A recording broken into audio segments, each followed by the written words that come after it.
Hello, everyone, and welcome to Wednesday morning. It's Stephen Whiteside here from the Uptrend.com. In the pre-market this morning, stock index futures are down across the board. Dow futures currently down just under 200 points. While commodities are mixed, crude oil is down $1.50, while gold is up $3 in the pre-market. Now, we don't have any major economic numbers coming out this morning. We do have energy inventories coming out later in the morning. Now, the big winner in percentage terms on Tuesday was the marijuana sector on both sides of the border. That got a nice pop. What's not working this morning? Well, McDonald's is down $18 in the pre-market. We also have Starbucks down in the pre-market. So both of those stocks should end Wednesday on sell signals. Starbucks hasn't been doing anything for months now. Looking at the major index ETFs, starting off in New York, the Dow closing at the upper channel line, the S&P 500 closing just above the upper channel line.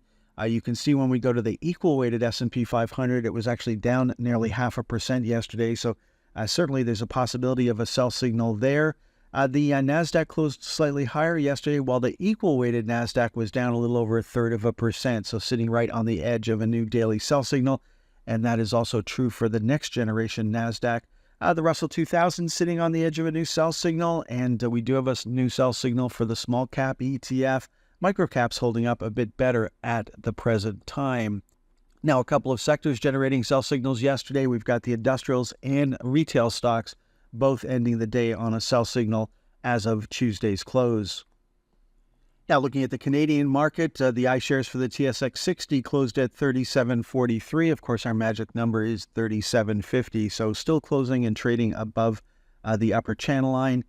We see the financials sitting right on the upper channel line yesterday. So depending on how today goes, we may see a sell signal in financials on Wednesday, joining the energy sector, which has been treading water ever since it generated a sell signal, but may move down today with the price of crude oil lower.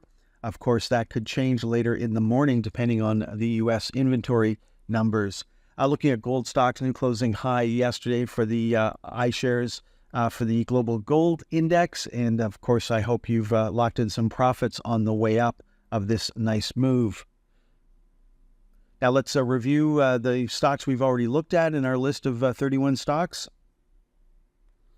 Now, when I'm looking at stocks that I'm following, I'm looking at it using the daily swing view. So there's only 4 charts to look at. The daily panic zone chart, the right side chart, who's in control, the smart money, and then, of course, our price targets. Those are the 4 charts I would look at on a daily basis. Now, anytime that I bring a portfolio up and I haven't looked at it today, I'm going to just bring up the daily panic zone chart, and I'm going to hit the down arrow key on my keyboard. And right now, what I'm looking for are early warning sell signals. So we've got one for Apple, nothing for Boeing. Of course, we're not expecting Boeing to go too much further than where it's gotten so far. Then there's Bank of Montreal with an early warning signal up there at the top of the panic zones, an early warning signal for Bank of Nova Scotia, for Chipotle, nothing yet for the CIBC. You can see we had an early warning signal for Canadian Natural Resources, and that has brought us down into support, and so far that support is holding. Then looking at Dollar General and Dollar Tree, of course, those are 2 broken stocks, and there's no way we're going to see an early warning signal. It's the stocks have already been crushed. Then Dollarama's got a new early warning signal up there. So this is not the time and place to look for things to buy, as the market is telling us it wants to take a break and pull back. Now, Etsy, which generated a buy signal last week, has now rolled over. It's back on a sell signal. We were not expecting much from Etsy, as it put in a new lower low last week and now has put in a new lower high. So no joy there for Etsy. Looking at FedEx, FedEx has not been able to break out above the high from a couple of weeks ago and may start to roll back here. Then looking at GE Aerospace, well, it fell apart yesterday after giving us an early warning signal a few days earlier. If you went long GE Aerospace, of course, the buy signal came off that closing price. You bought at the open the next day, which was a wonderful day for this particular stock. And you've had several opportunities to take money off the table along the way. And so if you still have a small position left on Wednesday morning, you can liquidate it at the open. Then looking at Hydro One, no change there. We seem to have stalled, and we were down just a little over 0.5% yesterday. Then looking at the National Bank, new early warning signal up there, and a new early warning signal for the Royal Bank.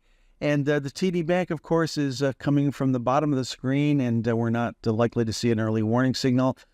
We had a huge sell-off. There's a pressure zone forming, but we're nowhere near a buy signal on Wednesday morning.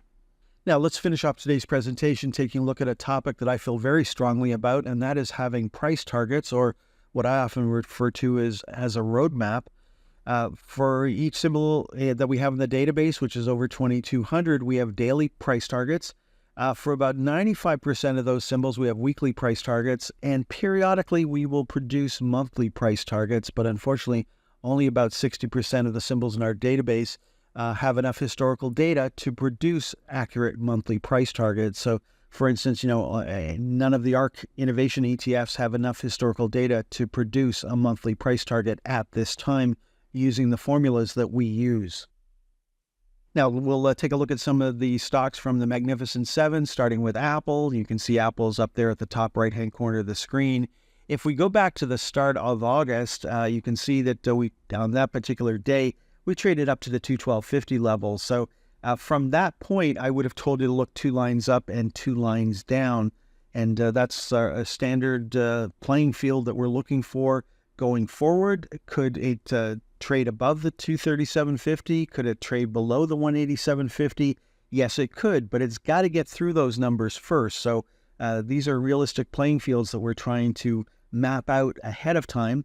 And so what happened to Apple? Well, Apple got up to the 225 level, traded back down, got pretty close to the 212.50 level, didn't get down there, so that showed us a bit of strength, the fact that we didn't have to go all the way down to the 212.50 level. And then eventually we got up as high as 237.49, I believe. So, anytime that you're using these price targets, I always tell people to put orders in a little below, because what is aligned to us is resistance for the market and a place where a lot of people will put sell orders in. So now, if we can take 237.50 out and start trading above it and away from that price level, I don't want to see the wick hang on to the 237.50 level. If we start breaking out above it, then 250 and 250 would come into play. At the same time, if we start to pull back here, then 225 and then 212.50 would be potential targets to the downside. Now, looking at Amazon from back in early August, you can see that the wick went up to the 162.50 level. We got as high as 162.96 on that day. So using that as a starting point, I would have told you to look 2 lines up, 2 lines down. So up to 175, down to 150. And what happened? Well, we broke through the 175 level and got all the way up to 181.25, which of course was also on this map. And looking up, if we take out 181.25, then 187.50, 193.75 would come into play. If we take out support at 168.75, then look 2 lines down to 162.50 and 156.25.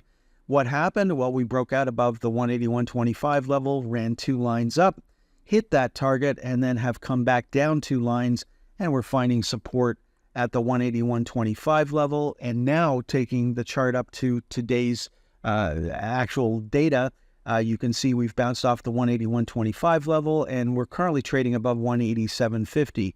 So if we can take out 193.75, we would expect the market to want to go back up to 200, and that, of course, is a big round psychological number. If it could break out above 200, then that's where 206.25 and 212.50 come into play. If we break 181.25, then 175, 168.75 would be logical targets to the downside. Then looking at Alphabet, if we go back in time, you can see 162.50. We're hanging on to that on this particular day. So look 2 lines down to 150, 137.50. Look 2 lines up, 175, 187.50. That would be our playing field at that particular time. And then move ahead a month, and we didn't get too far. We did not get to 175, and we did not get down to 150. So as you can see, we basically traded sideways for a month, really not a lot of volatility to the upside or to the downside. And what happened was we generated new price targets. So we did have 162.50 to 175, Then as time moved on and we got into early October, we split the difference, and now we have new price targets at 168.75. And up until that day, that area of resistance was holding. We did trade all the way down to 150. And now looking up, if we take out 168.75, 175, and 181.25 come into play. And here we are on the 22nd of October. And we've been in a tight range for a month now, with 162.50 at the bottom and 168.75 at the top. So a break out of that range, look 2 lines up, or if we break down from this range, then look 2 lines down, which would take us back to 150. So just a couple of examples. Tomorrow we'll take a look at the rest of the Magnificent Seven, and we'll incorporate the weekly price targets as well. Now, the market's going to be waiting for Tesla's earnings, which come out later today. So a close above 228.45 would give us a buy signal on Wednesday. We're stuck here at 218.75. You can look 2 lines up to 250, 2 lines down to 187.50. That's not, that's not targets for the earnings results. That's just where we could go in the foreseeable future. If there's a positive response, I think they might want to go up and fill the open gap up there below the 234.38 level. Okay, folks, that is all for this morning's presentation. Stock index futures are trading lower in the pre-market. You did see a lot of early warning signals from the stocks that we've already been looking at. Those are not sell signals. Those are just little taps on the shoulder to say, hey, are you ready to liquidate the remainder of your position in this particular stock? Because things might be starting to turn. So get mentally prepared to take action. And that's what we're waiting for right now. This is certainly not the time and place to be looking for buying opportunities going into Wednesday's trading action. Enjoy the rest of your day. Next time you'll hear my voice is on Thursday morning.